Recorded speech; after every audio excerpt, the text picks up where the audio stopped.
ਅਗਲੀ ਖਬਰ ਵੱਲ ਚੱਲੀਏ। ਜਿਹੜੇ ਮਾਰਕੋ ਰੂਬੀਓ ਆ ਉਹ ਕਹਿੰਦੇ ਆ ਵੀ ਕੁਛ ਜਿਹੜੀ ਪ੍ਰੋਗਰੈਸ ਆ ਉਹ ਇਰਾਨ ਦੀ ਜਿਹੜੀ ਪੀਸ ਟਾਕਸ ਚੱਲ ਰਹੀ ਆ ਉਹਦੇ ਵਿੱਚ ਹੋ ਰਹੀ ਹੈਗੀ ਆ। ਪਰ ਉਹ ਕਹਿੰਦੇ ਵੀ ਅਸੀਂ ਜਿਹੜਾ ਉਹ ਕਹਿੰਦੇ ਆ ਵੀ ਇਰਾਨ ਵਾਲੇ ਅਸੀਂ ਸਟੇਟ ਆਫ ਹਾਰਮੋਜ਼ ਦੇ ਉੱਤੇ ਟੋਲਿੰਗ ਜਿਹੜਾ ਲਾਵਾਂਗੇ, ਟੋਲਿੰਗ ਟੈਕਸ ਲਾਵਾਂਗੇ, ਉਸ ਨੂੰ ਅਸੀਂ ਰਿਜੈਕਟ ਕਰ ਰਹੇ ਹੈਗੇ ਆ। ਸੋ ਇਹ ਵੀ ਸਰੋਤਿਆਂ ਨੂੰ ਦੱਸਦੇ ਰਹੀਏ, ਜਦੋਂ ਜੰਗ ਸ਼ੁਰੂ ਹੋਈ ਸੀ ਉਹ ਕਿਸੇ ਤਰ੍ਹਾਂ ਦਾ ਵੀ ਉੱਥੇ ਟੋਲ ਨਹੀਂ ਲੱਗਦਾ ਸੀ। ਸੈਕਟਰੀ ਆਫ ਸਟੇਟ ਮਾਰਕੋ ਰੂਬੀਓ ਨੇ ਇਹ ਅੱਜ ਸਵੇਰੇ ਜਿਹੜੀ ਆ ਸਟੇਟਮੈਂਟ ਜਾਰੀ ਕੀਤੀ ਆ ਵੀ ਇਨਡਾਇਰੈਕਟ ਨੈਗੋਸ਼ੀਏਸ਼ਨਸ ਤੇ ਮੇ ਵੀ ਕਹਿੰਦੇ ਪੋਟੈਂਸ਼ੀਅਲ ਡੀਲ, ਤਾਂ ਕਿ ਜਿਹੜਾ ਯੂਐਸ ਇਜ਼ਰਾਈਲੀ ਜੰਗ ਆ ਇਰਾਨ ਦੇ ਨਾਲ ਖਤਮ ਹੋ ਚੁੱਕੇ, ਇਹ ਕਿਸੇ ਟਾਈਮ ਵੀ ਹੋ ਸਕਦੀ ਹੈਗੀ ਆ। ਸੋ ਪੀਸ ਐਗਰੀਮੈਂਟ ਦੇ ਵਿੱਚ ਟਰੰਪ ਉਹਨਾਂ ਦਾ ਮੇਨ ਆ ਵੀ ਜਿਹੜਾ ਯੂਰੇਨੀਅਮ ਆ ਉਹ ਉਹਨਾਂ ਨੂੰ ਦੇ ਦੇਣਾ ਚਾਹੀਦਾ। ਪਿਛਲੇ ਦਿਨਾਂ 'ਚ ਇਹ ਵੀ ਖਬਰ ਆਈ ਸੀ, ਰਸ਼ੀਆ ਵਾਲੇ ਕਹਿੰਦੇ ਸਾਨੂੰ ਦੇਣਾ ਚਾਹੀਦਾ, ਚਾਈਨਾ ਵਾਲੇ ਵੀ ਕਹਿੰਦੇ ਸੀ ਵੀ ਰਸ਼ੀਆ ਨੂੰ ਦੇ ਦੇਣਾ ਚਾਹੀਦਾ। ਪਾਕਿਸਤਾਨ ਆਰਮੀ ਦੇ ਚੀਫ ਫੀਲਡ ਮਾਰਸ਼ਲ ਜਿਹੜੇ ਸੈਯਦ ਮਨੀਰ ਹੈਗੇ ਆ, ਉਹ ਮੀਡੀਏਟਰ ਆ ਇਰਾਨ ਤੇ ਯੂਐਸਏ ਦੇ ਵਿੱਚ।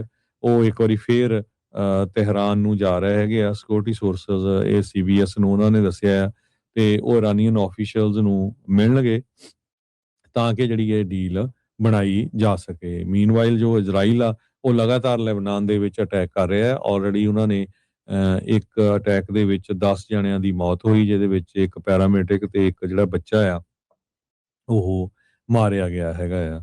ਸੋ ਯੂਐਸ ਦੇ ਜਿਹੜੇ ਸਟਾਕਸ ਆ ਉਹ ਜ਼ਰੂਰ ਥੋੜੇ ਅਪ ਗਏ ਹੈਗੇ ਆ।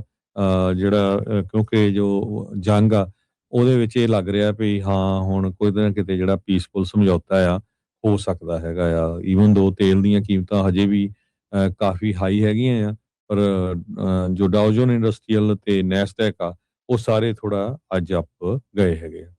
ਜੀ।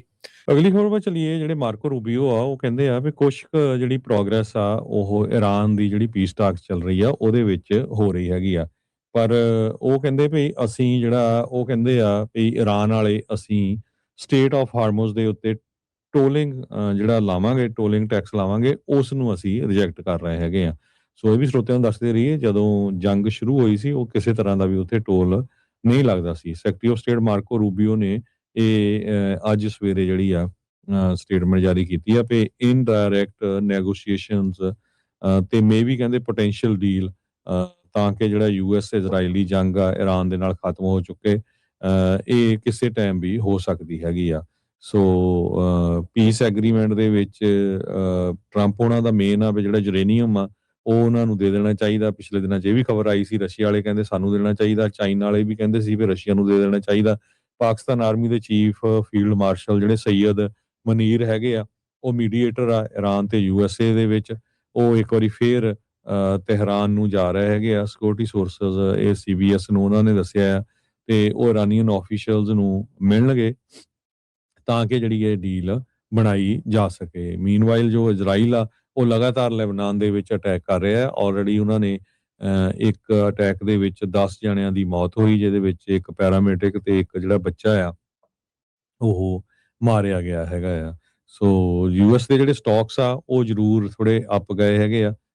ਜਿਹੜਾ ਕਿਉਂਕਿ ਜੋ ਜੰਗ ਆ ਉਹਦੇ ਵਿੱਚ ਇਹ ਲੱਗ ਰਿਹਾ ਵੀ ਹਾਂ ਹੁਣ ਕੋਈ ਨਾ ਕਿਤੇ ਜਿਹੜਾ ਪੀਸਫੁਲ ਸਮਝੌਤਾ ਆ ਹੋ ਸਕਦਾ ਹੈਗਾ ਆ। ਈਵਨ ਦੋ ਤੇਲ ਦੀਆਂ ਕੀਮਤਾਂ ਹਜੇ ਵੀ ਕਾਫੀ ਹਾਈ ਹੈਗੀਆਂ ਆ, ਪਰ ਜੋ ਡਾਊ ਜੋਨ ਇੰਡਸਟਰੀਅਲ ਤੇ ਨੈਸਡੈਕ ਆ ਉਹ ਸਾਰੇ ਥੋੜਾ ਅੱਜ ਅਪ ਗਏ ਹੈਗੇ ਆ। ਜੀ।